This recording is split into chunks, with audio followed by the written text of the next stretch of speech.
conversations, where they grew out of is I've spent the better part of my adult life working with people on things that are impossible, things that are breakthrough, things that have no precedent.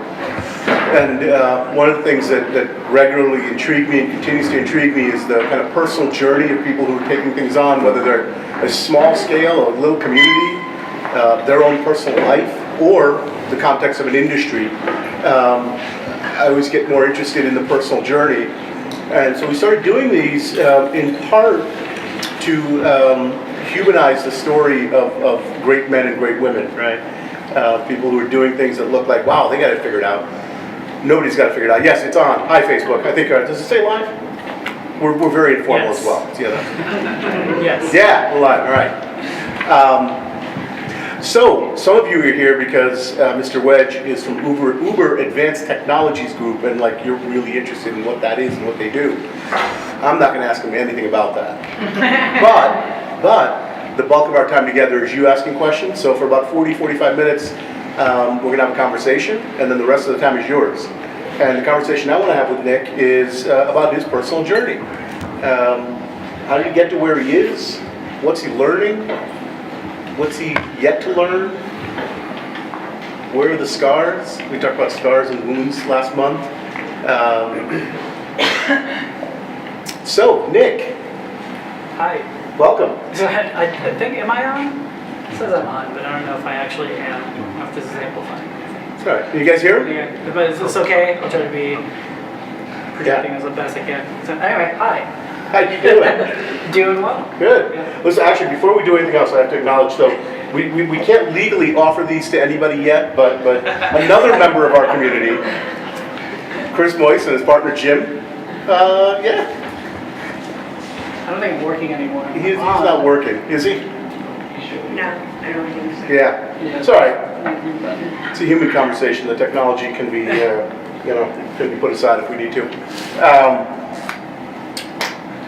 They started a brewery a while back, and so we are their first commissioned client, Brew of Next. Very excited about this. So next month or the month after, once they go through the legal hurdles, we'll have that available. For now, you just have to watch us drinking it. Thanks for being here. Cheers. So Nick, you are, there's some people who I consider milestones in my various communities, right? So like they were there at a point where it shifted yet again and helped carry it into a new place, right? So there's Edward Cardenas, we'll have here eventually. More recently, Daniel Frankel. You popped into the community. You named Tuesday Tea. Tuesday Tea is the young professionals group we have. Nick named that group a dozen years ago, or whenever it was. Doesn't. Well, whatever it was. You know my relationship to time. Fair, yeah. There's today, there's yesterday, and then there's everything else. Right. But point is, we've had a pretty long and deep relationship, and one of the things that strikes me is that I don't know your origin story.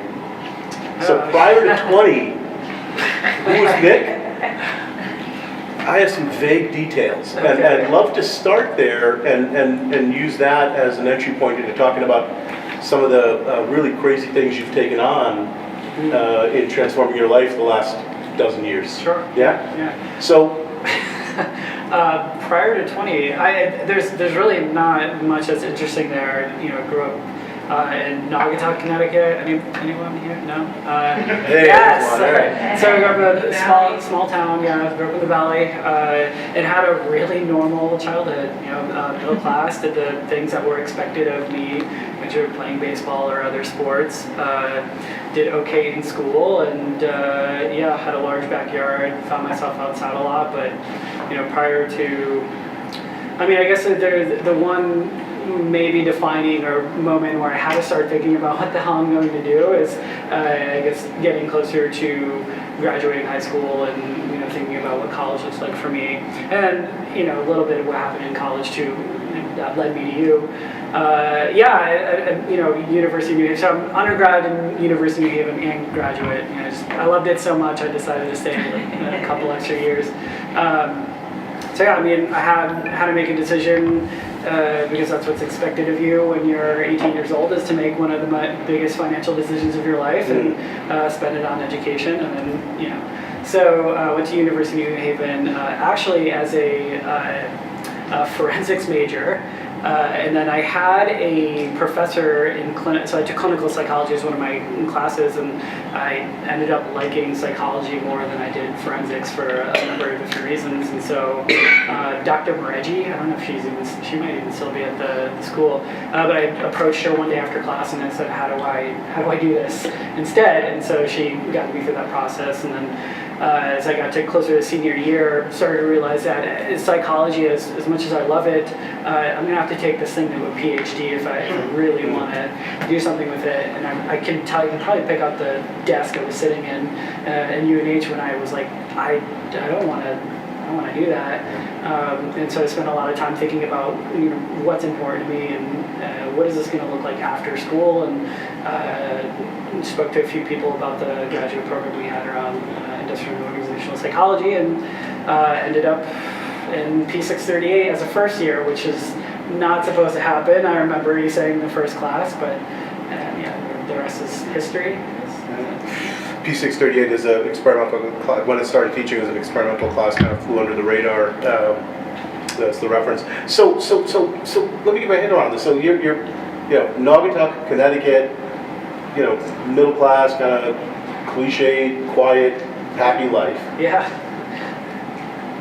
Don't even want to leave the state for school. Kind of just New Haven, kind of undergrad and then grad. Yeah. So when you look back on yourself, then what was there any sense of what was your relationship to that kind of sameness? Were you even aware of it? No, I wasn't, and it probably wasn't until grad school did I start to notice that I was definitely, and everyone around me was conditioned to be like, this is just what you do.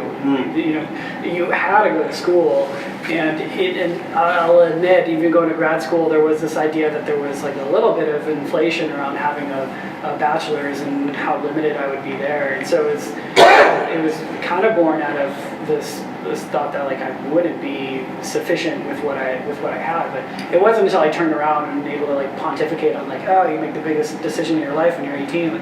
I wasn't thinking that when I was 18. I was, and so no, it wasn't until I like looked back, maybe around the time I had grad school, I think there's some level of conditioning that this is what you're expected to do. You're expected to talk to your guidance counselor about what you want to do, and it better be what you're really up to, because you're about to spend a lot of time and money in doing it. But no,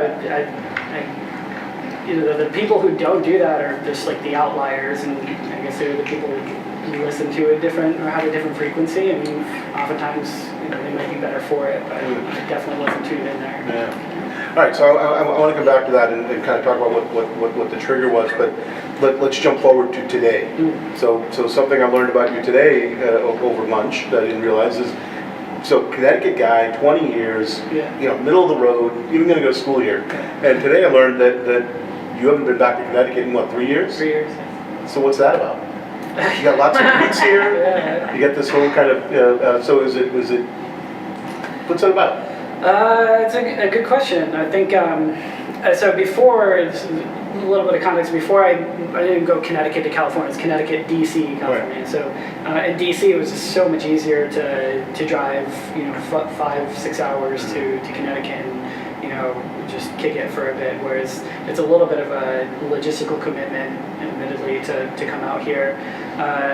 I don't know, we just discovered this really over lunch, so I don't have like the best answer. I think the only insight is that the first year into it, it just felt like that was commonplace, like, okay, I have to go back for the holidays, or, I remember being in the office and Thanksgiving, and I didn't go back for Thanksgiving, I went back for Christmas that year, and the office was just empty, and then it kind of dawned on me that like, oh, this is kind of what I'm supposed to be doing. Should go back and visit family. And I think I know that sounds terrible, but for the record, like constantly in contact with these people, technology helps kind of bridge the gap with like FaceTime, and so it was a little bit easier there. And then I think what really happened is I got really comfortable in California, both from mainly from like a work standpoint, and before I knew it, work started to pick up. I started taking on more responsibility. a lot happened in that first year in California that I think me not going back to Connecticut for 3 years is kind of a lagging metric of what happened in 2015. So I don't know, for me it doesn't feel like 3 years, and so sitting down and like, oh crap, it has been 3 years. It's long overdue, and it's something I need to be more cognizant of, but I certainly don't have a good answer for you in terms of like root causing exactly what happened there. Well, in my experience is, no reason is a reason, right? And so there wasn't a draw, Yeah. right? And there was a draw on what you're doing. So 2015, when you say, what happened in 2015, so what happened? So I didn't move out to San Francisco for an opportunity. I moved out there because previous to where I worked in private equity, and I was on the road like 3 out of the 4 weeks of a month. So it didn't really matter where I was, and so I worked for a very small PE group, and I worked directly for my COO, and he didn't care where I was, and at the time it just made a lot of sense to go out there. My partner at the time, she was interested in going out there, and I certainly wasn't going to be a barrier for that. And then a few months into it... So you followed a woman out to California, that's the bottom line? Yes. To clarify, that's what you're saying, There's all kinds of other words around it. Yeah, there's a face-saving, eloquent way of saying that, and then you just ruin that. So, so I went out there, and shortly after a recruiter at Uber reached out to me, and of course I'm going to at least take the interview. Sure. One thing led to another, and I guess in its context, I followed a girl out to San Francisco because the day I got my offer from Uber, we also split ways, not to get super personal like 10 minutes into this, but so for me, and I remember calling you and saying, hey, I accepted this position at Uber, admittedly like a little lost in terms of like what should I expect, and is looking for some sort of someone to just like voice a concern to me. And then after we talked about that, and I was like, oh, by the way, Christine and I just broke up, and we had been dating for like 4 years, and I'm also on the other side of the country. So I always say like all 3 of those things, if 2 of them happen, I'd be okay, but all 3, like if I was starting a new job and out somewhere new, but still have a significant other to kind of lean on, that'd be fine. Or choose 2, and I'd be fine. But all 3, like my safety net just dropped, and so. I think it was an opportunity with your guidance to think about framing it as like a way to wipe the slate clean. Think about what are essentially the design pillars for in very big broad strokes. What do I want my life to look like? And so I chose 2 things at the time. It was Uber, because I was just about to start Uber, and climbing. And so 2015 was a lot of work on kind of auditing my life and doing what I call a controlled spiral, and just looking at everything I'm doing. And I quickly realized that there were things I wasn't doing that didn't fall in those 2 pillars. I just stopped doing it. And so that was everything from like, I don't drink anymore, that there was no conscious decision around that. It was just the social events fell away. I sold my TV, my iMac, my desk. But I sold everything. I was like, okay, we're going to start over. And I think that kind of, that started kind of like this snowball where like I was hyper-focused on 2 things. And 2015 almost caught me not paying attention maybe to things that mattered, and then it just snowballed. So you said 2, bless you, you said 2 phrases in there I want to cycle back to. Pillars and controlled spiral, right? Yeah. So the context here is I follow a woman out to California. I got a bigger story about it, but that's what I do. I get out there, we break up, I get this job at this crazy new company. All right, and what was the 3rd thing? Being out. Oh, just moving out. Just being out and not knowing anything, right? Yeah. And I'm a kid who spent, the vast majority of his life on the same block, riding a bike, and going to the same school for 6 years. Yes, yeah. Right? So option A is, I'm going home. Yeah.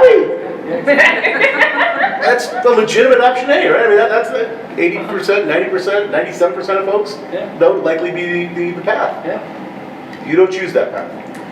So get more granular with us. What because that's the, who hasn't or won't face that, right? We've got some of the students from Holberton here. bug you about Hilburton in a little bit, I promise I do. Right? So some of them are going to be flying out to California and they're going to know people, right? But we've all been in places where all of a sudden the rug gets pulled out from underneath us and there's a default, right? The default is, okay, let me go back. Whatever back may mean. Let me go back to this relationship, let me go back to this town, let me go back, is the natural default. Yeah. You didn't choose it, so get real granular with this. What was that process? What did you do? What were you thinking? And how did this notion of pillars and controlled spiral play in? I mean, for the record, I fought it Yeah. quite a bit to just not just like, you know what, in a lot of ways almost it being like a failure. Like this just didn't work for me.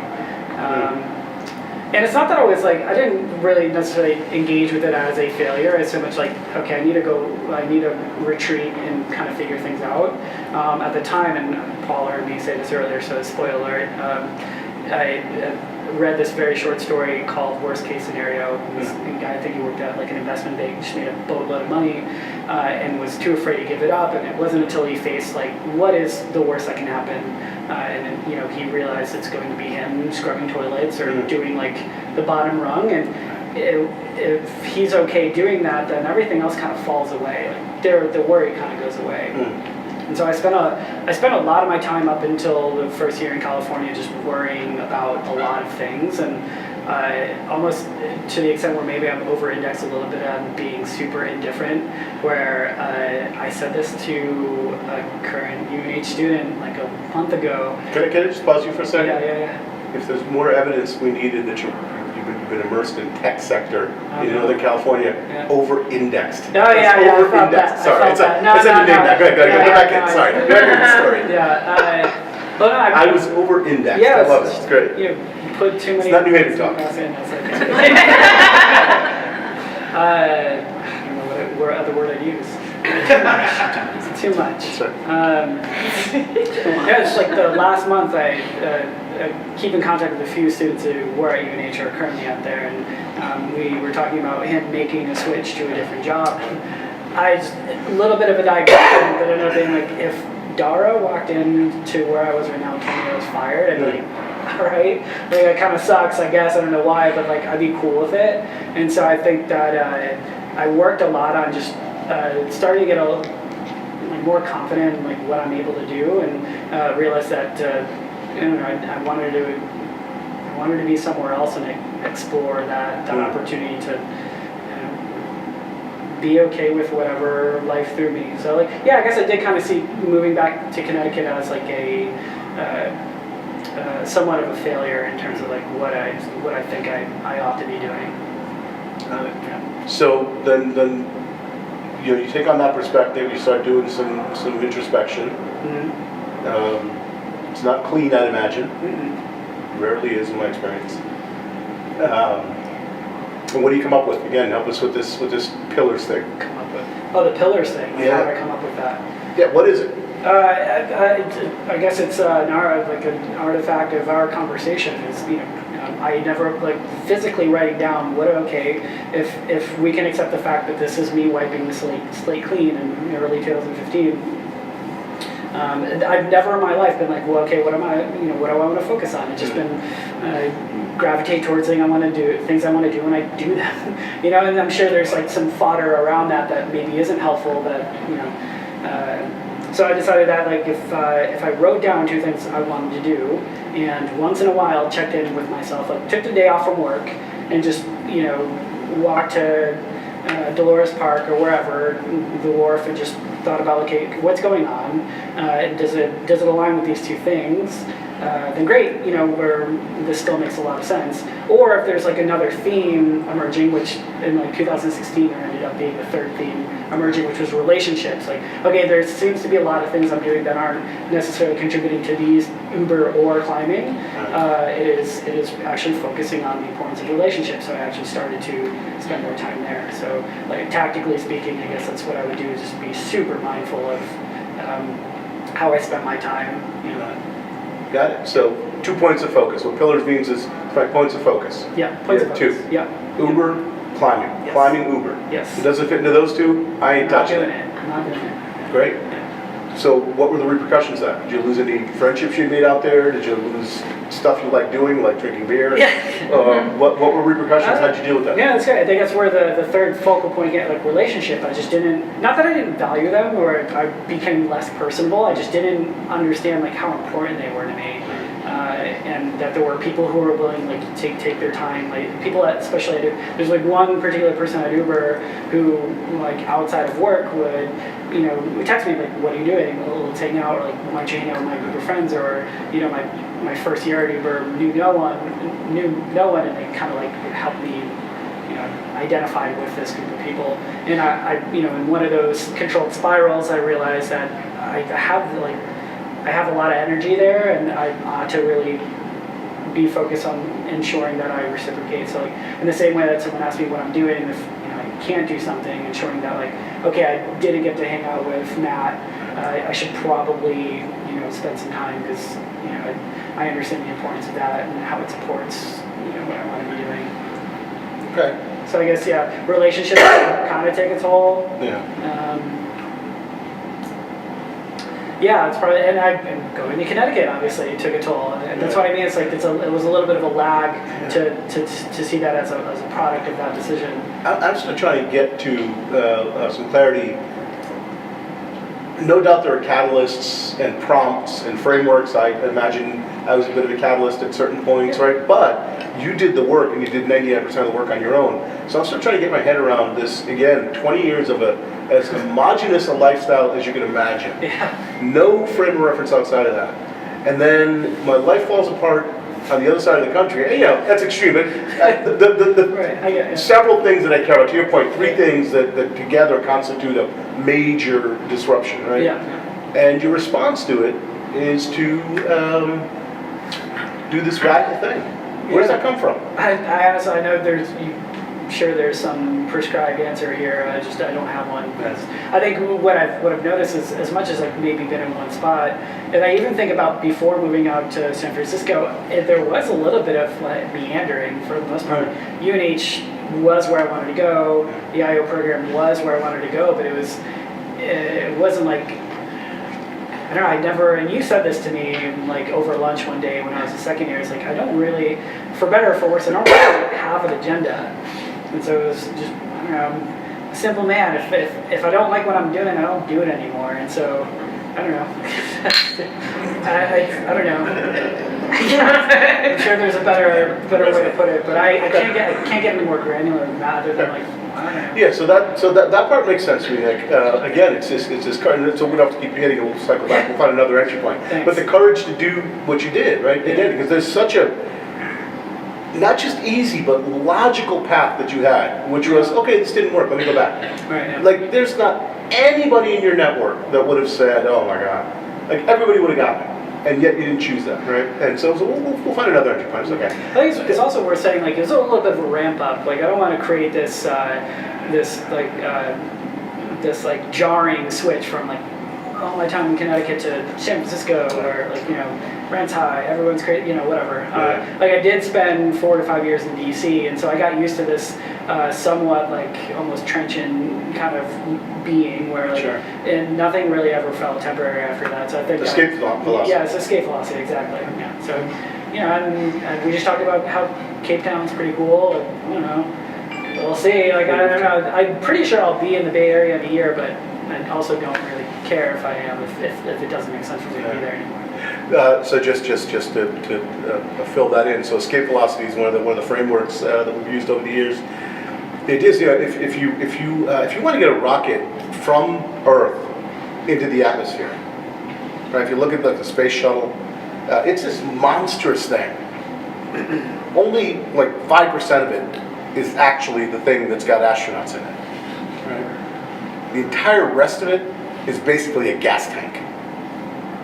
Because to get free of the Earth's gravity takes a monstrous amount of energy to get escape velocity. But once you leave Earth's gravity, you literally can have a blow dryer to propel that pod.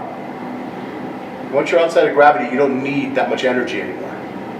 And so that's the reference, right? So DC free. So we talk about the context of psychological gravity, right? To my patterns, whatever my patterns are, the initial escape velocity from that takes some serious work, but having achieved that escape velocity, movement becomes the equivalent of a blow dryer's worth of effort, right? Yeah. So then your real shift was Connecticut to DC. Was that the kind of escape velocity? Yeah, but even then it was kind of like a meander. Like, Yeah. It was like, just one day I was just like, I think I'm just going to pack my stuff and move to DC. Yeah. Well, it was actually Richmond at the time. I moved to Richmond for right. about a year, so. Okay. But that was easier because like I could always just drive back. I don't know what it is. Like there's a small barrier like moving out somewhere, like having taken a flight where I can't just like get in a car and go. I guess I could technically, but there's maybe something just proximity that made it easier. It's like in the back of my head, it's like, oh, I can always go back. It's I don't know. There's something else there. We'll get to it. I'm sure there is. We'll get to it. Tell us about controlled spiral. Yeah, so it's just being honest with yourself and just, so it's this idea that like, okay, if I'm going to have these focal points, I need to audit them. Like I need to ensure that if I seriously believe that these are the only things I'm going to focus on, I know myself well enough, well then I'm going to like pick up other things and I didn't want that fodder anymore. I really wanted to hyper-focus. I want to do really, really well at Uber. I want to do really, really well at climbing. And so, okay, I need to look under the hood once in a while and be really honest with myself, like what's going well and what am I just kind of shitty at, or like what's just not, like what doesn't belong here. There were some things that I was, able to squander a little bit, but yeah, just taking a day off, like as dramatic as that sounds, like not going into work for a day, leaving the house, leaving distraction, maybe it was just like a moleskin, and spend the day just slowly cracking at it, just, just writing stuff down. I felt like writing was helpful, like physically writing down some things was helpful. Yeah. So forced deconstruction. Yeah, just I know myself well enough where I'll sweep things under the rug. And I told you it's this as a form of self-reflection. I've only really recently been able to do that with myself to the extent in which like I really need to. And mentally I'll put up blind spots and I won't focus on things. But so this was like a way to say, no, come on, really. Like, okay, maybe you need to do this a little better. Maybe you should read more books. But like, okay, this is like you're just trying to check a box here. Like, what do you really need to focus on? Or like, what really isn't working? So what's a current blind spot? What are you actively avoiding? So I actually haven't had a chance to do a controlled spiral in about 6 months. So I'm overdue. And you're putting me on the spot. So I'm trying to think of. I guess actually, big one's coming up really, really, really often now is my relationship with time is a lot different. Where it's like, I just don't have time. And realistically, I have plenty of time. It's just doing a terrible job of prioritizing. I think if I'm really focused on these few things, and I guess Connecticut, if you think, I just don't have time, or I've got time, and it just I think I need to be more honest with myself. Like, what are actually my priorities? And I can't think of her name, but I think there was a TED Talk around like, if you needed to fix your furnace, because it's like on the fritz or whatever, or like you just don't have time. You don't have time to fix it. But the second that furnace goes out and it's freaking 19 degrees in Connecticut, you're gonna make the time to fix that furnace or like call someone. And so like if I think about it that way, like I've had time to come back to Connecticut, I just haven't. So I just haven't really been. And like I joined specifically the self-driving side of Uber just over a year ago, and not to throw up excuses, but I think that played a huge role in sacrificing maybe some time to think about my priorities. So that's probably one of them. So you're in just a regular practice of stepping outside yourself and yes, redesigning. But admittedly though, I think I did the last one, late last year, and, sure. and a little overdue. Yeah, a little overdue, but I would say so. I think that's fair to say. So, like I said, we got students in there who are kind of early career and looking to move into some kind of world like yours, but we got 32-year-olds and 54-year-olds who are in a place of comfort. I'll be harsh on you and say you've dismissed it by calling it wandering. I think it's something more accountable than that. But again, we'll see what's there. I'm curious. You're a learning and development professional, right? Your job is other human beings' development. Yeah. So, given where the world is right now, Big question coming right here. Long swig of beer. Some citrus in this now.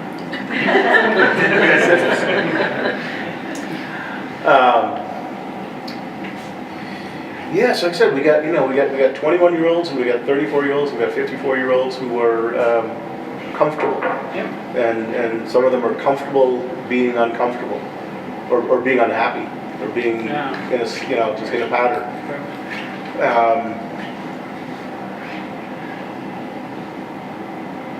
What should they be doing? I don't know if I'm the right person to. I'll take the Rogerian line of thinking and say there's no no advice to give. I don't know if I'm the right person to give advice.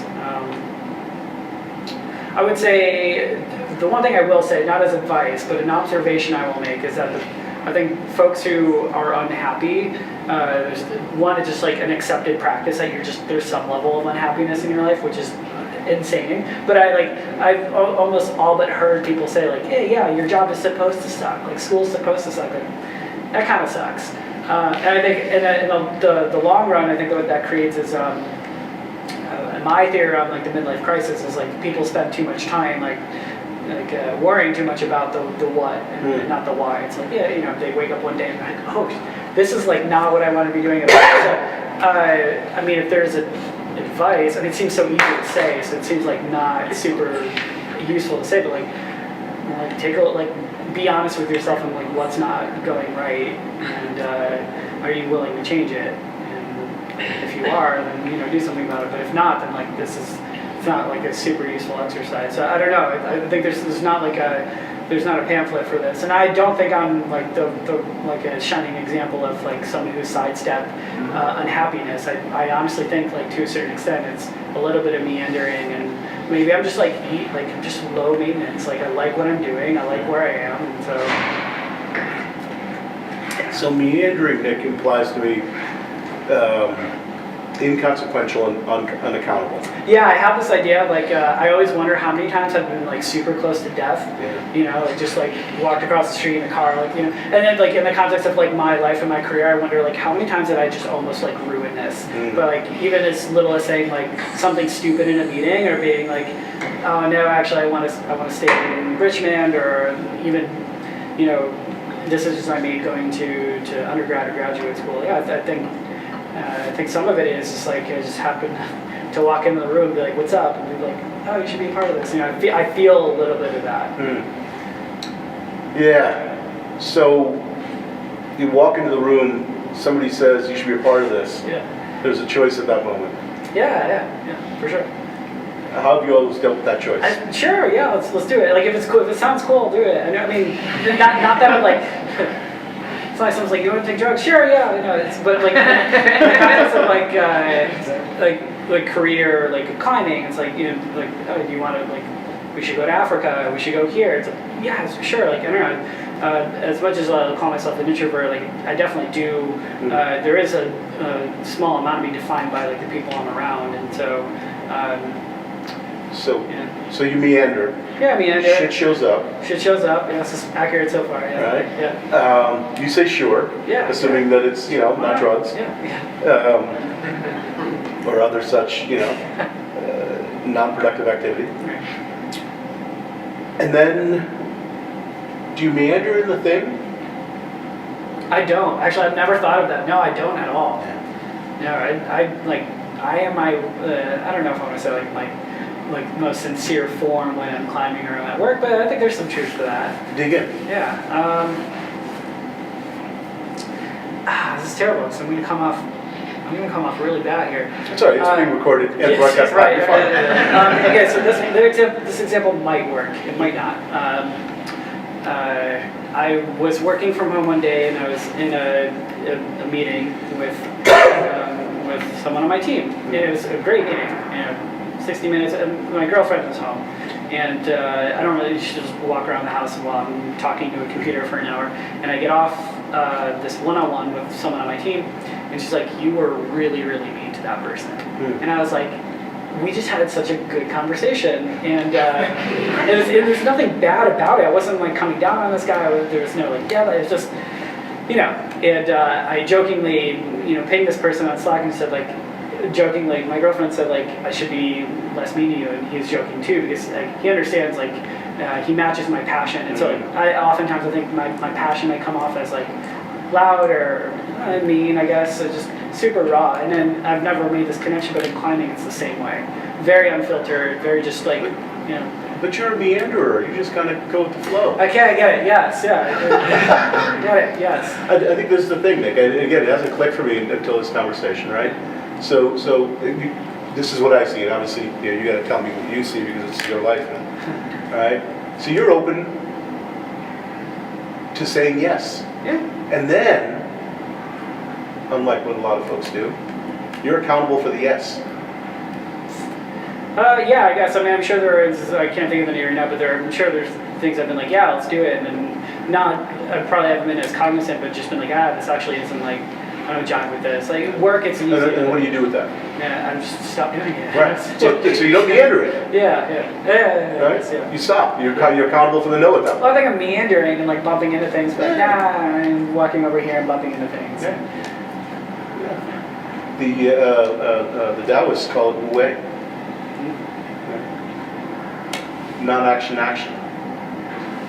Okay. I guess that rings true with me a little bit. Yeah. That I'm not doing anything. And just stuff just seems to show up. But when it shows up, I'm really accountable for my yes or my no. Yeah. No fit? Yeah, that's for sure. Thank you. You're the one doing it. Yes. It doesn't feel like it though. I'm just trying to name it. Yeah, of course. All of our stuff is so obvious. Every one of us, it's so obvious that we just think it's like,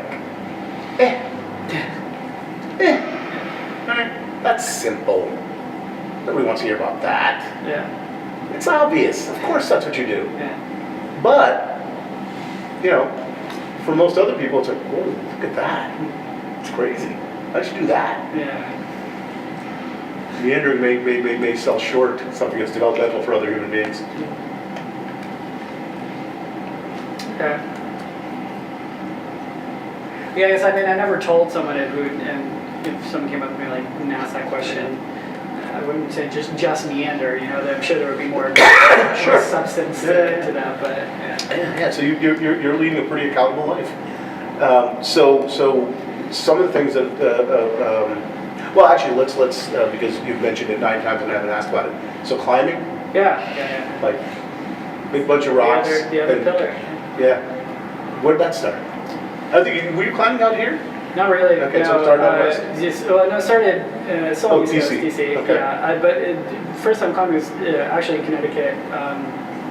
My PB&J brought me climbing actually, and I hated it. We went to this like gym New Haven and just like I didn't find it that interesting.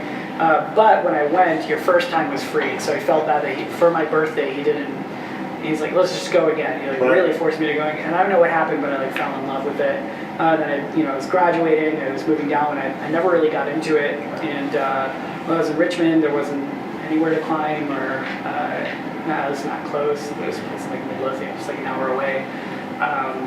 But then when I moved to DC, I started getting into it, and it was like, not purposefully. I was like, I need to be a part of the community, make friends. It's like a new area. My girlfriend at the time was from DC, so it was, I can certainly be integrated with her life. None of this went through my head. It's just I just wanted something to do, and it snowballed. It just became something I did, and the type of climbing I do is really, really social, and so it just became a regular part of what I did. I haven't been able to shake it as a hobby, so now it's become like I guess more of a focus for me. Yeah. And it's bringing you to South Africa, and consider a move to South Africa. Yeah, well, not consider. No, please. My girlfriend's watching. Your girlfriend's watching. No, my employer's watching. I think she would be down. She'd be like, sure, let's do it. No, I think, so Africa, I went to France for a few weeks, 2 hours north or south. I think south of Paris is Fontainebleau, which is arguably the birthplace of bouldering, which is the type of climbing I do. A place outside Vancouver. And then this year I'm returning to South Africa, just because it's like it's amazing. It's just I told you it's removed. You definitely feel like you're on the other side of the earth, and the climate just happens to be like world class out there. And there's like no internet, and so that's helpful for someone who's definitely glued to the internet. You're forced to kind of you have internet, but it costs you 50 rand an hour, and it's really crappy internet. So it's like, why bother? Right. Yeah. AOL dial-up thing. Yeah, pretty much. 90s, Yeah. So I want to transition to these guys in a little bit. Let me ask you, since I haven't asked you about your work yet. Uber is obviously a big spotlight tech company, multifaceted tech company at this point. A lot of very diverse businesses that most folks don't even know about. Right? They know about the app on their phone that gets in the car, but it's certainly much more complex than that. I'm curious, in an environment like that. So if we establish you are open to yes, and then being accountable for yes. Yeah. So now, the last 4 years, you're in an environment where I got to imagine there are so many offers, right? From like other companies? No, from inside. Oh, right. Work on this, work on that, right, work on right. it. There's so many things to say yes to. Yeah. And so if you're somebody who's open to yes, but then going to be accountable for yes, that's got to be a pretty tough thing to manage. Oh, it's funny. Yeah, it's awful. It's really, really awful, because there was a point where so when I joined Uber, I was part of operation, like central operations team, which at the time, if you said you were in operations, everybody knew you worked out in rideshare. We only had rideshare. It's the only thing we had when I started. But now, if you said operations, that could mean U4B, which is our business platform, Uber Freight, Uber Eats, and also Uber ATG, which is the self-driving side of Uber. As those verticals started to come online, there was still no learning and development function, but I think parts of the organization started to understand or had this like very obvious need for not even just L&D, but specifically training, and turned towards me and my very small team, and I couldn't say no. And so it's gotten me into trouble a few times, and it still kind of does now a little bit. And it's something that's I'm very, very focused on. Where like I can't, like I have the inability to say no, and it's very top of mind when new opportunities come at work, or we have to do all of them. You said drowning in opportunity, and it's more about prioritizing, and yeah, some stuff saying like absolutely no, like this isn't like really aligned with what I think the team should be doing. So yeah, I mean, and that's like one of the biggest things. I think if you ask anybody on my team, they would say like, I've self-admitted it to my team, and there are folks on my team who are also like either like emulating it or sincerely also have trouble saying no. So does your culture is your culture okay with no, or is that seen as a flaw? Actually, yeah, no, definitely okay with no. This is like totally self-inflicted. Okay. Yeah. So I love it. Yeah. So. I'm going to turn it over to them, but we've learned instead of doing housekeeping at the end, you guys just want to leave at the end, so I do it in the middle when we transition. Plug for next month. Next month, April 17th, we have Claire O'Hare, who is a former Nick knows. You work for Claire. Yeah. First time. Actually, I'll ask you about it later. Claire O'Hare, former executive from Facebook, will be here with us. At Unstuck, and that's April 17th. A month after that, we have the CEO of one of the 10 heritage breweries in the U.S., one of the 10 original breweries, Sig Lesher Brewery. He'll be here, and he'll have a keg, right, Tim? So I think we're allowed to distribute that if we don't charge for it, but we're going to figure out the legalities on that. A little competition. They only do Pilsner, so it's not really and then some other interesting things coming up. What else do I need to mention, Paul? Where's Paul? Paul's not even here. Paul's my boss.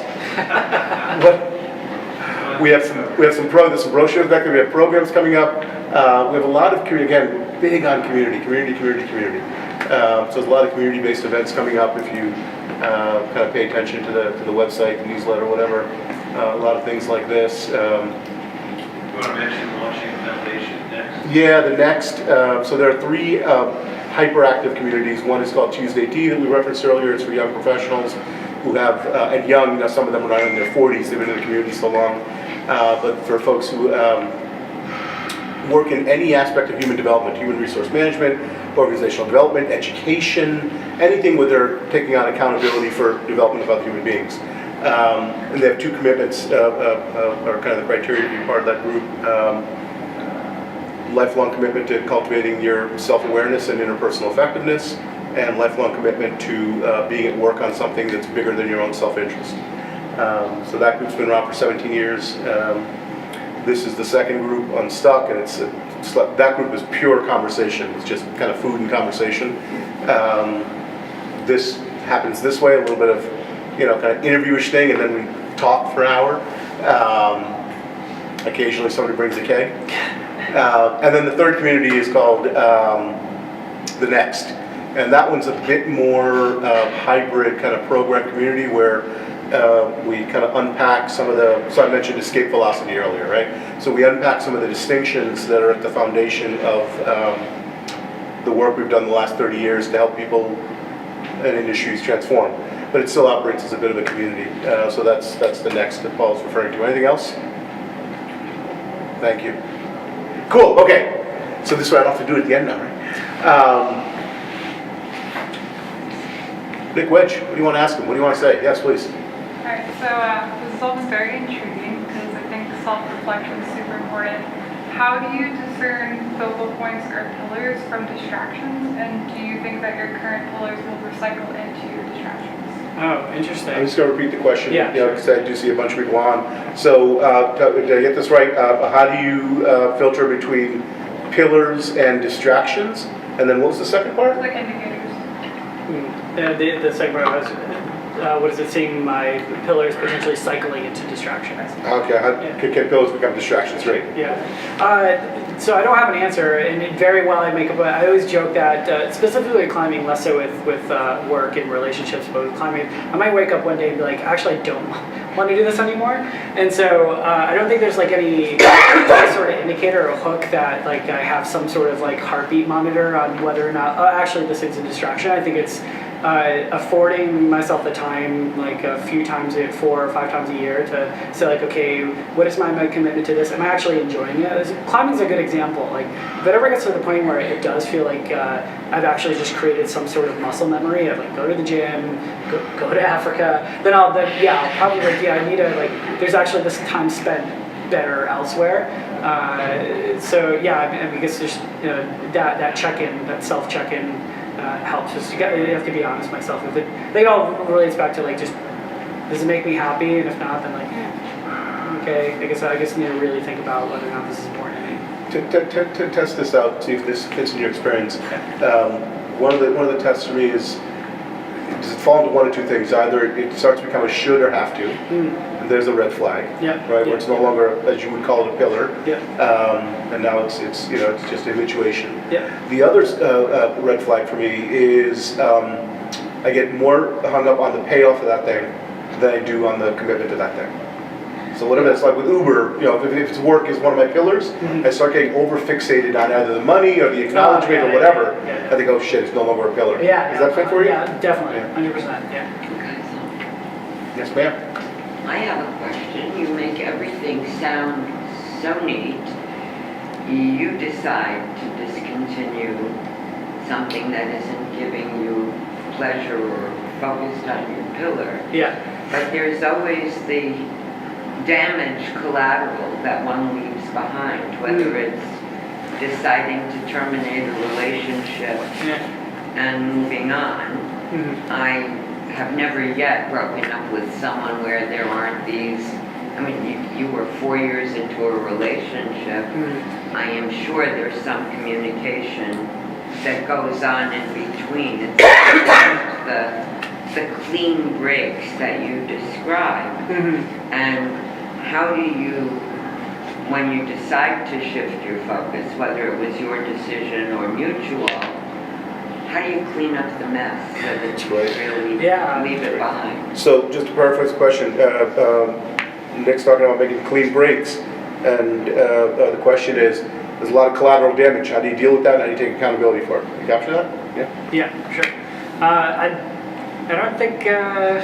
don't think I've ever had like a clean break. To use the example, like the relationship, everything happened in 2015. I don't know, you just like, you're in it and you just have to like manage it. So, yeah, I've never like terminated a relationship so much as like we just kind of like grow apart, and I don't think I've ever made the decision like, you know what, this person doesn't fit in with my focal points. But it is like, I mean, physically having to like clean up, like terminate a lease and all those things. Yeah, I don't have an answer. It's never a clean break, I can tell you that. It's just, okay, there's kind of this aftermath, and in order for me to move forward, I need to kind of box these in if I'm going to do anything else, or if I'm going to move on. So I think the biggest like physical manifestation is like selling my desk and my computer.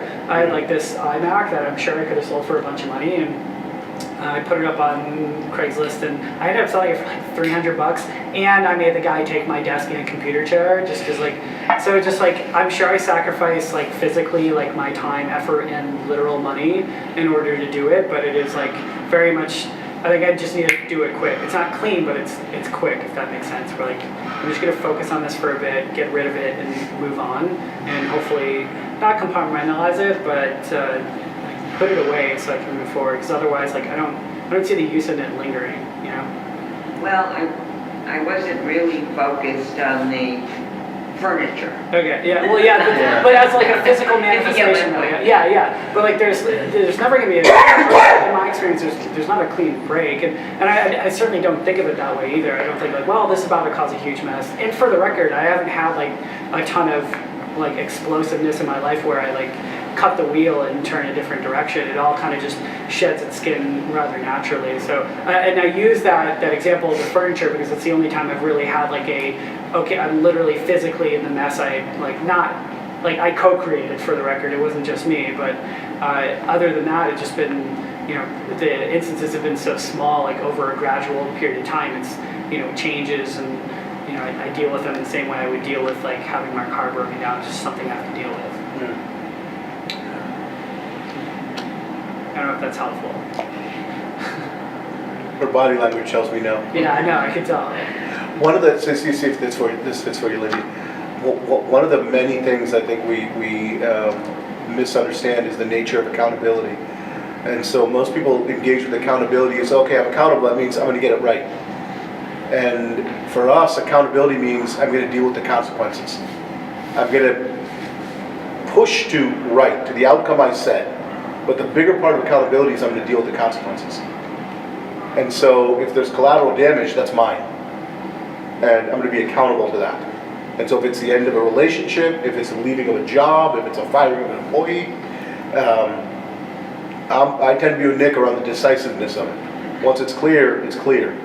But there's accountability not in that decision, but in the consequences of that decision. Now, how am I going to be responsible to who I was? Knowing that I've decided to be somebody else, whether it's in the context of a job or a relationship. My accountability doesn't end when I make the decision to stop being that. My accountability ends when I've cleaned up all there's to clean up at that decision point. Does that fit for you? Yes. Yeah. Right. What he said. What you said. It's how he's lived, just knowing him, but maybe the words, I think we had over here and then a couple over here. Yes, please. I was curious, and maybe I didn't understand this correctly, but as far as the controlled spiral goes, if I was to write one for myself, how do I go about asking the right questions and structuring it, or if there is a structure to it? Just curious, how do I arrive at something this kind of? So the question is about controlled spiral, and what's the process? How do I go about it? How do I make it effective? Yeah? Great. I don't know if there's a right answer, but the way I've handled it is write down a few questions like what's working, what's not working, what exists that is not helpful, and then what if it was present would be helpful. So like those 4 questions seem to at least put in perspective if I go through the things in my life, if they're helpful, they fit into a category. If there are things that just going throughout my calendar, what happened from the last time I did this, like what's been taking up time, and is it useful, then continue doing it, and if not, then stop doing it. And so that's part of it, is just being super tactical and objective about here's what I did, and let's just kind of like run through the list and say like, okay, here's how I spend my time, and okay, yeah, this seems like I went to Africa. That's aligned with what I want to do. I like it's how much I worked, or I traveled this much, or and then the other part of this, so that's easy, like just saying like here's what exists in a very like transactional way. The other part is, and I'm not necessarily good at this, is like, okay, just be honest, like what is in the back of my head that I know I'm shitty at and I need to do better.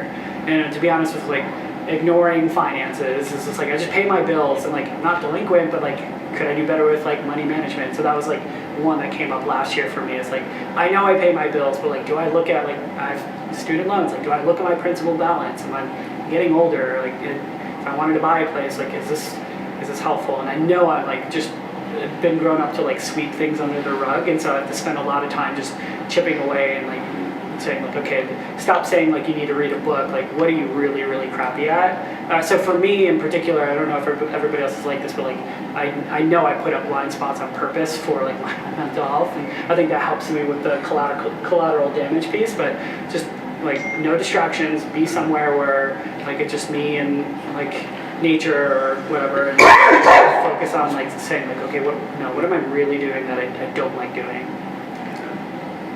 I'm going to give you 4 other questions that I think get to the same point, Yeah. but just a different way to access, right? Because you just reminded me of so what's working and makes a difference for me? Mm-hmm. What's actually working? And it makes a difference in the context of who I say I am. What's working and makes no difference? Like, that part of my life works, and it makes no difference in the context of who I say I am and what I care about. So I put energy there, I get it right, it makes no difference for me or anybody else. That's a really good, juicy one. Third, what's not working, that if it were, would make a difference for me or others. And then fourth, what's missing, that if it were present, would make a difference. So we use those 4 as a quick check-in when a problem shows up in a system. Instead of trying to solve the problem or argue or debate, quickly ask those 4 questions. Right? And it gets to some real clarity. That second one looks like a lot of gold. It reveals a lot of things that we do well, think we should keep doing, but nobody actually cares. In a personal inquiry, it becomes, I do it well, but I don't care. I need to stop that. Right? But those 4 questions, just a different way to get out of a controlled spiral. Somebody over here, yeah, Mia. So earlier you kind of hit at the point that it's now become a norm to kind of hate your job, and you said that you actually loved your job and you were satisfied in it. How do you define that happiness? Especially it's so hard for most people to reflect and be able to say, why do I hate my job? It's because people have trouble defining what happiness is, but it seems like if you love your job or you like it, you might have defined it. So how do you define that? Repeat. Sure. Nick said earlier that a lot of people or most people are unhappy with their job, and they do it anyway. How do you define happiness? How do you know that the thing makes you happy? Yes. Yeah. I don't know. That's why I think that to some extent, like, I think I'm just low maintenance. Like, I think I just get really psyched about. Maybe I've just been lucky where, like, okay, like Facebook, PE, and now Uber. It's just like I don't just get really into what I'm doing. I think the one, like the last round of self-reflection I've noticed is that like if I had to go back to even like I don't know if I had to go and do L&D elsewhere, if we just go on like LinkedIn and see like who's hiring, I would not be psyched to be at like most of the places that are there. And so I have done a little bit here, and I don't know if this is helpful, but I like it. I like work to be challenging. I like to make an impact. And if it's not something, so this doesn't necessarily answer your question, but if it doesn't sound like I'm yelling at my employees, I guess I'm not passionate, then it's probably not the place for me. Or if it's like, if it's hard for me to generate work or generate like work towards a goal, then it's probably not the right place for me. So I know that creates like the negative space around like what is it that makes me happy. But I guess those are like indicators that maybe say like, okay, this is the place for me. And I guess it all starts with like, okay, I'm bought into the mission here. I love the people I work with. The challenges are super interesting to solve. And it is, I guess the one thing I'll admit, one common theme from Facebook, PE, and Uber is like, it's just chaotic. And it's just, as much as I'll complain about it, like, I do kind of like that. Do you want to interpret? Do you want to, No, I don't. I want to go somewhere totally different. He's so much nicer than I am. Always has been. That question, how do I know if I'm happy? Holy God, what a crock of shit. Do you need somebody to tell you? Do you need an assessment? Do you need some Rosetta Stone to tell you if you're happy? You know. What's going on if you keep asking yourself that question is you're not, and you're trying to rationalize. yeah, that's right. That's what's up. I would say, the folks that I've met who are unhappy, it is obvious to me like why they aren't happy, and I think it's less about identifying that and more about being afraid of like dropping it and moving on. At least I've noticed. The other thing about, I'm sorry, were you done? Yeah, I have noticed. Sorry. The other thing about happiness, and I try to keep these short things light and cheery, but we'll introduce some more of the longer experience, right? You're never going to get happy. None of you are ever going to get happy. Ever. You're never going to get satisfied. You're never going to get fulfilled. You're never going to feel successful as a consequence of some event in any sustainable way. You can't get happy. You're either going to come from, all the things you want to get to are places to come from. They're not destinations. They're points of origination. I'm either going to come from happy or I ain't never going to have it. I'm either going to come from satisfied or I ain't never going to have it. I'm going to come from security or I ain't never going to have it. And the more I chase it through activity, the further distant I'm going to be from the ability to come from it. Now there's a different order domain question about, is this place that I'm working the best use of my skills, the best place for me to express what I think I'm here to express, the best, provides the best lifestyle relative to what all of my pillars are, right? Like, one of my pillars is not, climbing, it's my kids. And I want to have dinner with my kids every single night. Uber a good place if you want to work, if your top pillar is you want to have kids, dinner with your kids every single night? Oh yeah, it depends It where isn't? you work. Okay, yeah. fine, so I know a bad example. I was assuming it was more of the kind of... Oh, so you're gonna ask like, if could pillar be kids? Is that what you're asking? Yeah. Where I'm at now, no. No, that's my point, right? And so it becomes real simple, right? So that, but that's not happy. That's a very practical consideration around what are my priorities? Does this fit my priorities? But the felt state of happiness, you ain't never gonna get there. Any of those things people chase, you're never gonna get there. You're gonna come from it or you're gonna chase it until you die. I think we were at Mia's once, and I forget who we were with, but there was this concept of made it, like, oh, he made it, she made it. Yeah. And Bun was there, and he said, like, I'll have made it when I'm in the ground. Yeah. Bun's a beautiful, so we do not do a single one of these things where I don't plug Mia. That's what that Mia Sushi, first sustainable certified sushi restaurant on the planet, New Haven. You need to go. You're gonna get a trip down here just to go. We're going after this, come down. He works in a big tech company, he'll buy you a drink.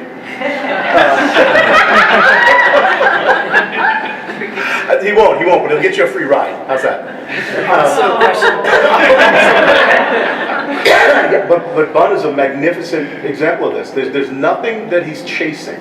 He's constantly expressing. Yeah. He's constantly expressing. He's coming from where it is he wants to get to. That's what an artist does. An artist is constantly coming from where they want to get to. Constantly. That's what the thing is you keep coming from where you want to get to.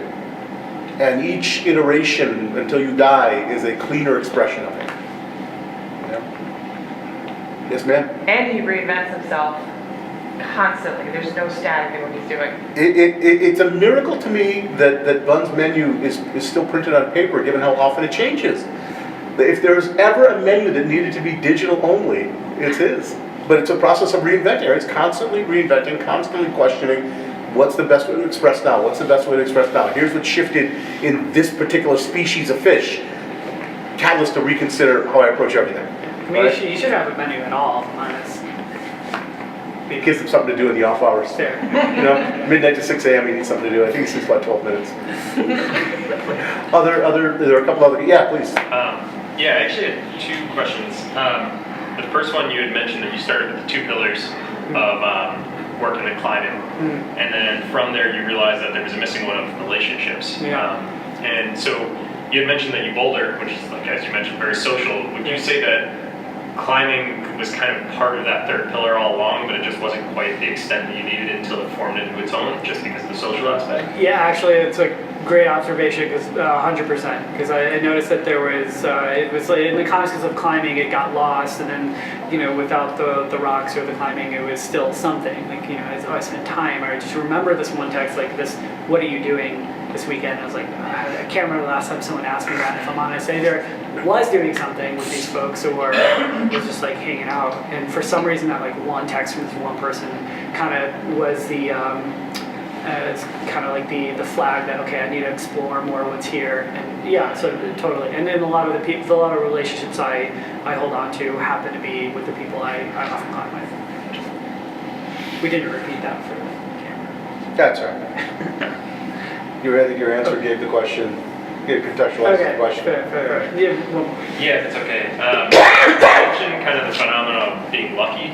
I was wondering, so to me it sounded more like it was kind of a state of being aware, because you mentioned meandering. Would you say that kind of like, I guess if you were to make luck, it's more just kind of be aware of those decisions, or would you say it's something else in your case? Or I guess aware of the opportunities then. yeah, I guess that's fair. I think like I'll take Uber as an example. Like someone reached out to me and I saw the opportunity, and I know I'd be crazy not to at least try to be a part of that. But then there on after was just, I don't know, it seems like even just having a recruiter like cold call me just seemed like luck, right? Is that, like, come on, like that's, I feel like to a certain extent, like I remember being on LinkedIn, like, well, I'm in San Francisco now, I guess I'll change from greater New York City area to Bay Area, and it felt like that, like this person reached out to me, so it felt a little serendipitous. It wasn't like right immediately, like, hey, I just saw you move, but it was like within like a 4 to 6 month window, or like, 3 to 4 month window, it happened. But I guess to Al's point, I guess it is worth saying, like I'm more keenly aware of the opportunities that probably have more underneath the surface than I think it's important that, like, 20-something Nick was oblivious. Like, I think it's very important to say that. It's just very, didn't hold on to an agenda. It was just meandering, and now it's just been maybe more like just I can tell you don't like that word meandering, but it is just like, I'm kind of cool with whatever comes up. And I guess now it's just the different type of opportunities more. I'm okay dismissing everything. I don't really need that. If you, as you mentioned around like worst case scenario, like, okay, like, well, I don't need this, or Paul had mentioned earlier, like, okay, there's this idea, like, I actually don't, it's okay if I don't have new business, like, that's fine. If you're willing to accept that, I think it's easier to pick and choose what opportunities. So I'm more like that now, but I certainly wasn't even like 5 years ago, I don't think. I think it was Cicero said, luck is the residue of design.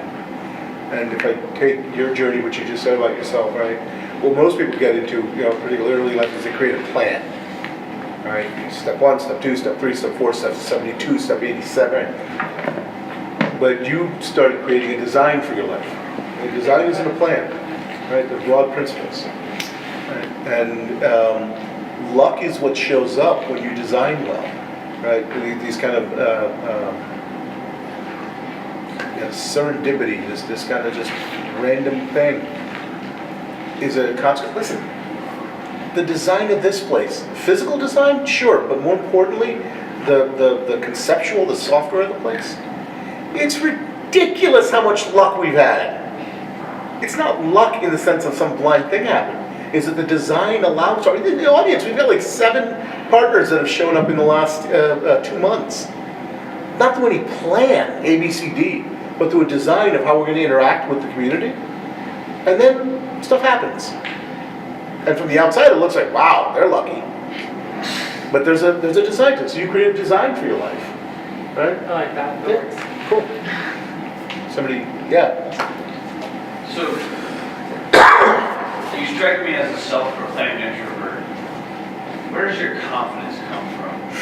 And when did you first sort of realize, holy crap, I'm actually pretty comfortable in my skin, I'm pretty confident? Yeah. So the question was that Nick seems to be sort of a self-declared introvert, and yet comes across as highly confident. Where does that confidence come from? Yeah, I think it's important that confidence should not be an attribute assigned only to extroverts. First of all, I'll say that much. But I will admit that it is much harder for an introvert to, thank you. That's good, I like that. But I will say it is much harder in the context of like work, especially to show up confident. And I don't have like a defining moment where I was like, oh shit, like yeah, I'm good here. Like I can be passionate or like, you know, be loud in a meeting room or like take charge and be okay. I think it was, but I will say no defining moment, but my time at Facebook just like washed over me as an introvert who had no idea how to like talk to people like Claire and Jamie and Josh and all these like people with like strong personalities, super passionate, and as like a 20-something, I was like, I've got nothing to offer you. And then at Uber, like it was almost like Uber, it was like a grenade went off of my ear, that like ringing, and like everyone's like running around like doing shit. And then like the ringing went away, and I was like, oh wait, no, like I actually have the answer here, and then it was just enough repetition for me to be like, okay, I actually understand like what my value is here, and I just kind of held on to that. So, and, yeah, and being okay, like not having the answer, like it happens every day at work for me. Like I don't know. So I'm just going to prompt you on this, because if some of you watched the intro, you saw probably footage of Nick in a band, right?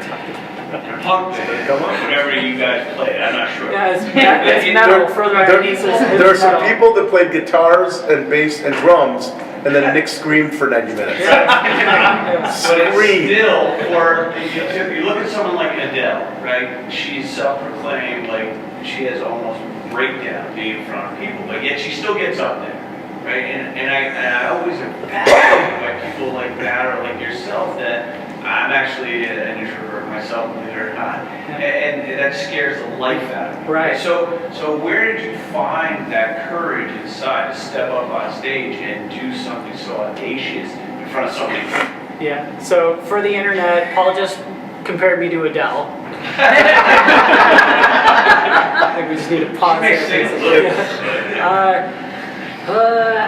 And it's a good observation, because I wouldn't have said I never compare like my time in a metal band to being an Uber, but it is a lot like, okay, eventually people are going to be standing in front of you and expecting you to do something. So I don't have this like mental preparation or like, you know what, like, you know, you're lying in front of a mirror. Like, it's like it never did that. It's just like, all right, well, my band's starting to play music. I have to do my part here. And to a certain extent, in work, it was just the same thing. Like, okay, well, like I've been like I said I was going to do something, or like I scheduled a meeting with like maybe stakeholders or leaders, and like they all sat down and were like looking at me, and I'm like, okay, it's time to pick up the mic.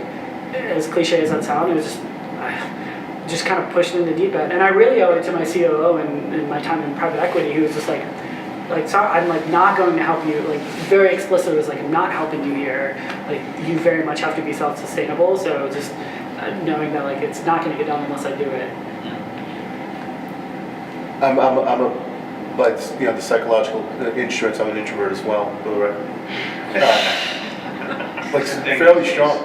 I'm sorry. It's the thing to do these days. It's the thing to do these days. Well, one of the go completely left field on this, and then I'll have to be quick about it because it's too big to go deep on. One of the really useful things is to get completely and totally, radically into the reality that you're going to die. Oh yeah. I have found that to be so liberating early on in life. Just to be so clear that I will die. Not only will I die, but no matter how this thing could be like big, that U of Next becomes like it becomes like I don't know what, like the generational educational institution. It shifts, right? In 1,000 years, ain't nobody gonna know my name. In a blip in the cycle of things, ain't nobody gonna know my name. It's so liberating. I think I said that during the Tuesday tea once. Like, Yeah. you guys realize you're gonna die? You're gonna die. That's not an invitation to inconsequential, let's go drink 20 beers and break shit, right? That's an invitation to create. Yeah. Create. Forget the context, right? Yeah, sorry. I'm an introvert too, but I'm an extrovert on TV. That's what somebody told me once. Anyway, love that. can we stick on the band for a second? Too Tall Grizzly, look it up, Too Tall Grizzly. We're on Spotify. About creativity. Okay. And why is creativity important, if it is? Yeah. And what does that do for you personally? And what does it do for your work? Do you want to repeat that one? Yeah, of course. So the question was about creativity, specifically, relative to Nick's involvement in music. What's the role creativity has? What role does creativity play in his work and his approach to things? And I mostly just want him to do that so I had time to think about it.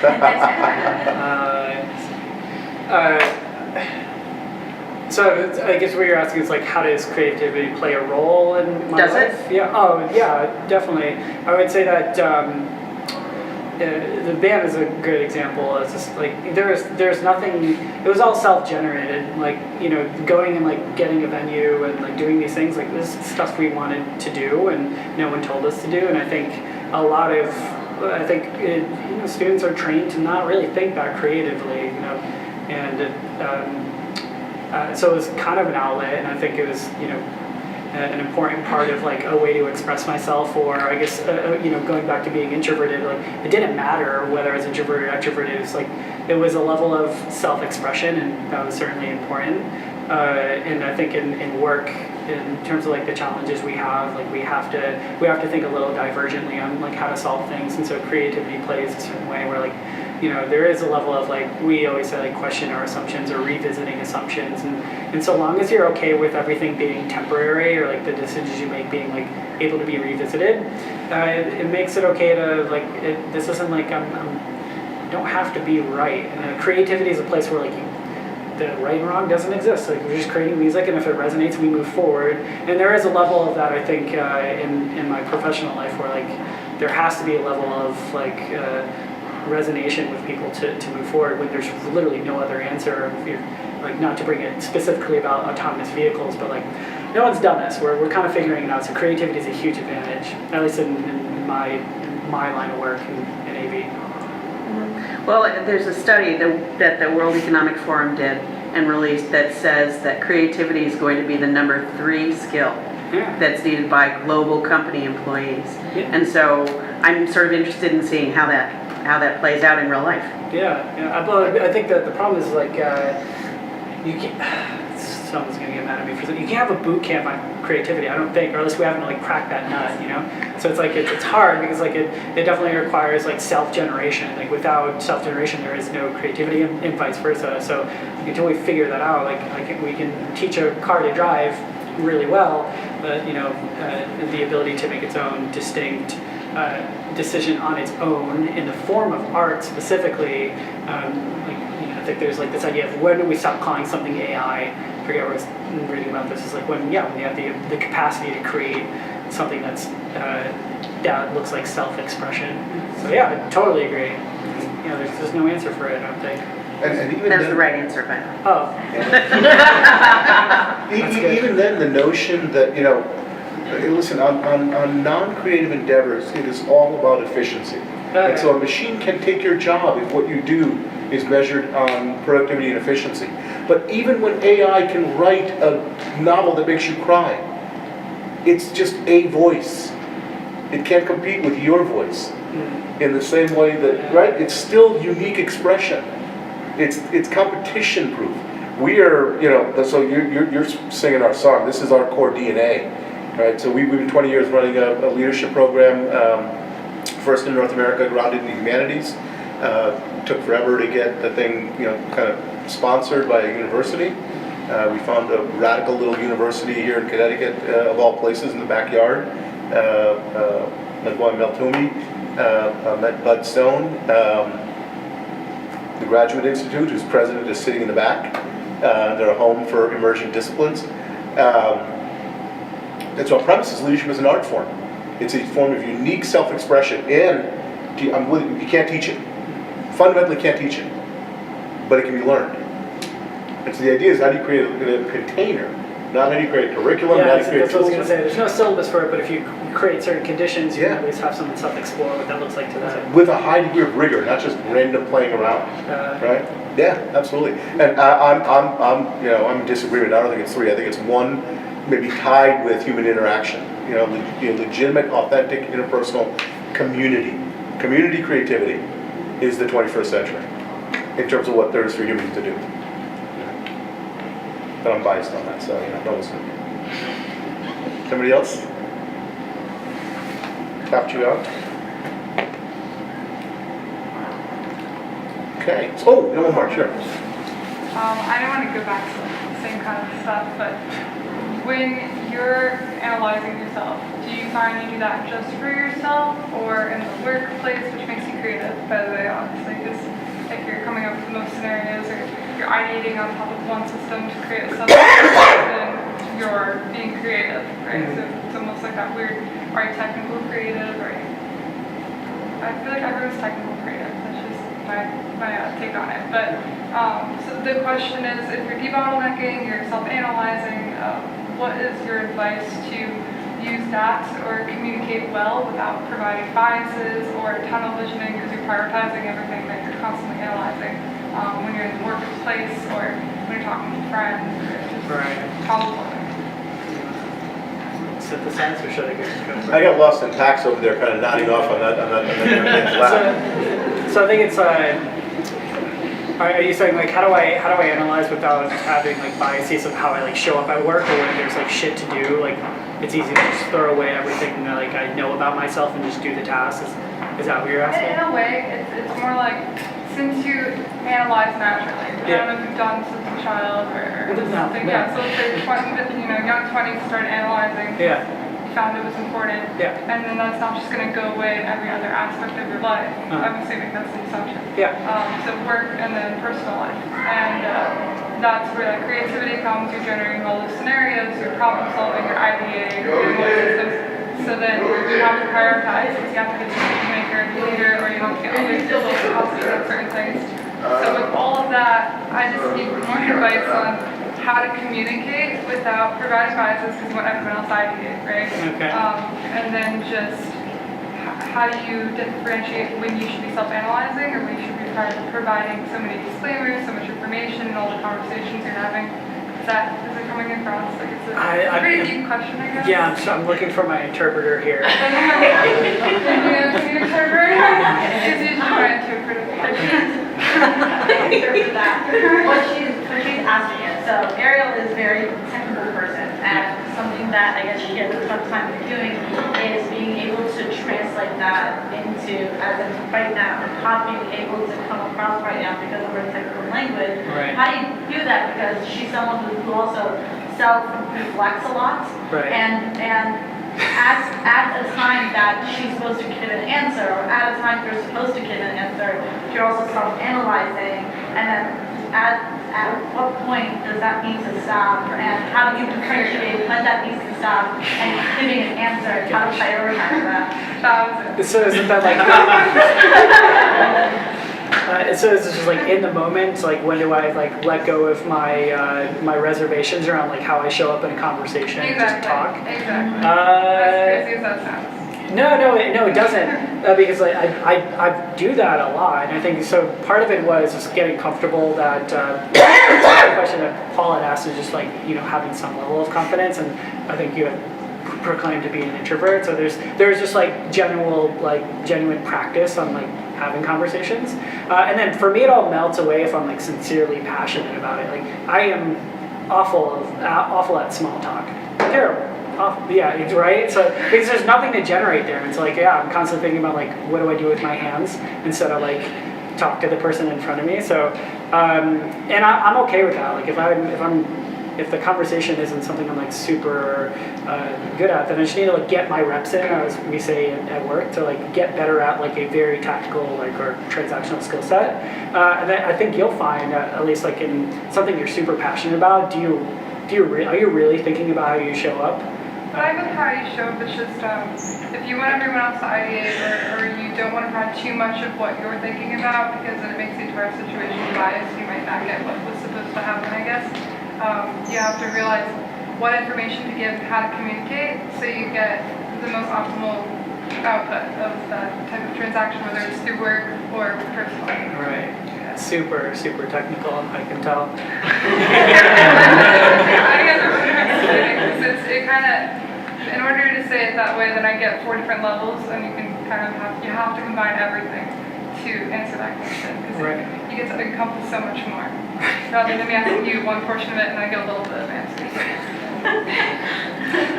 Well, in a way. So it's like, so part 2 of that question is, so if you're, that's what she's asking you, is like, you are super excited and passionate about the thing that you're So talking he says, about. so I don't influence people, so they give genuine responses. That's a portion of it. Right. I mean, there's no harm in calling it out, being meta about it, at least in conversation. Like, here's what I want out of this, or like give context at least.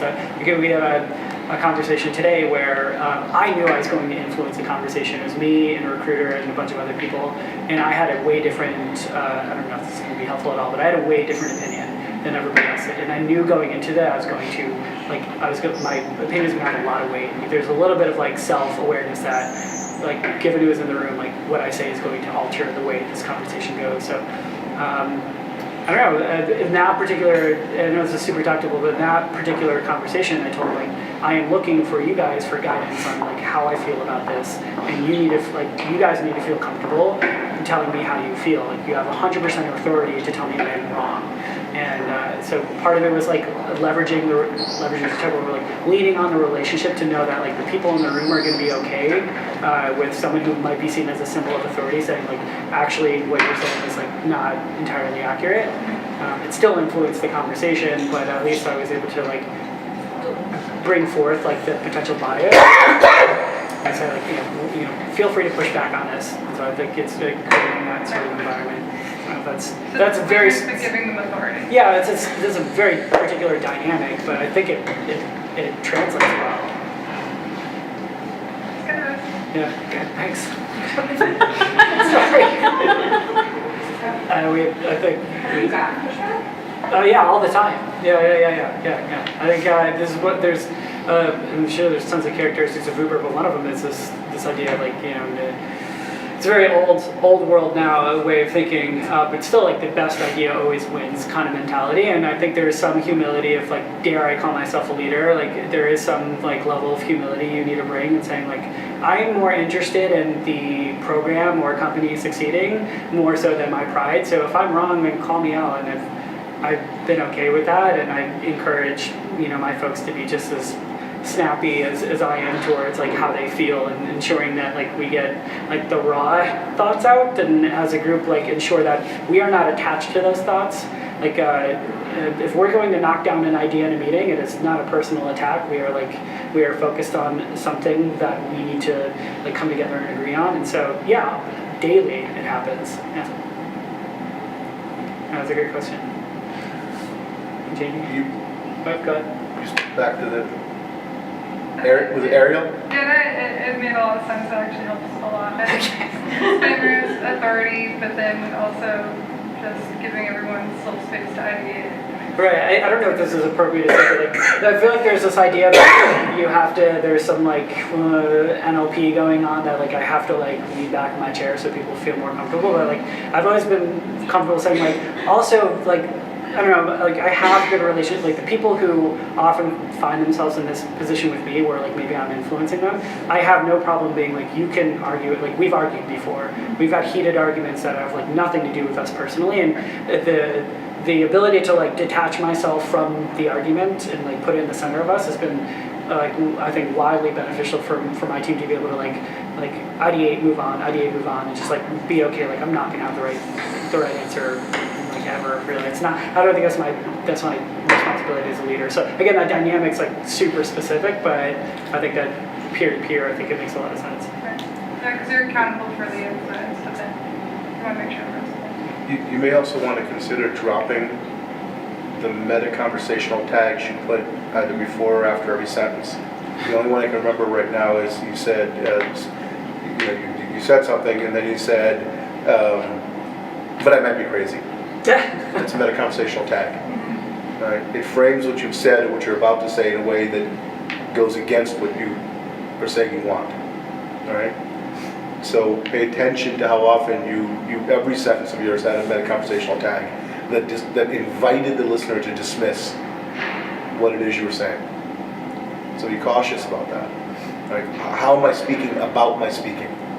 How am I inviting you to listen to what I'm saying? Am I inviting you to listen to what I'm saying as something that's probably crazy?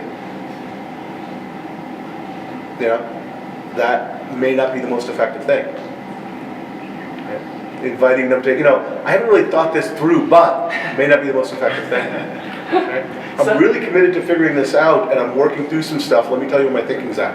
Very different meta frame. You don't have to give any meta frame. If you're going to give a meta frame, give one that serves what you say you're out for, or in this case, influence. I will say is, the meta conversations, at least in certain dynamics, has actually proven to be kind of useful for me. If I haven't really thought this through, like I've used that before. Yeah. If I perceive the other person not being comfortable with like having a fully baked idea, so like it is in some dynamics it's super helpful, but I think Well, in all of dynamics, you're using it intentionally. yeah. Right? I'm talking about the kind of just Oh, for sure. unconscious, just I throw it out there as a way to, right? That's dangerous. Oh, for sure. Yeah. I'll be reflecting on that. Less reflecting, more doing. Pay attention to what you do and less, kind of going in your head with it. You gotta express and chase at the same time. All right.